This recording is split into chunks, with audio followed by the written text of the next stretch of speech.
নবী বলে দিয়েছেন যাদের স্বামী দেশের বাহিরে থাকে অথবা বাড়ি থাকে বউ, স্বামী থাকে অন্য জেলায়, ওই নারীদেরকে নবী উপদেশ দিয়েছে তোমরা সুন্দর পোশাক পরো না, ভালো করে সাজগোজ করিও না, কারণ অন্য কোন পুরুষের নজর তোমার দিকে পড়তে পারে।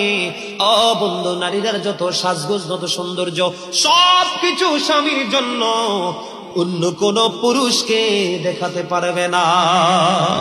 নারীরা হলো গোপনীয় জিনিস। কি জিনিস? গোপনীয় জিনিস। তারা থাকবে পর্দার ভিতরে, ঘর থেকে বের হলেও পর্দা নিয়ে বের হবে। যখন মহিলারা পর্দার বাহিরে চলে আসে গো, আমার নবী বলেছেন শয়তান তখন তাদেরকে দেখে উকি ঝুঁকি দেয়। মহিলারা যখন বন্ধু পর্দার বাইরে যায় দর্শনের শিকার হয়। কথা বলে না? আজকে পৃথিবীর ইতিহাসে তথা বাংলাদেশের ইতিহাসে দেখেন, একটা ইতিহাস দেখাতে পারবেন না একটা পর্দাশীল নারীর জীবনে কোনো কলম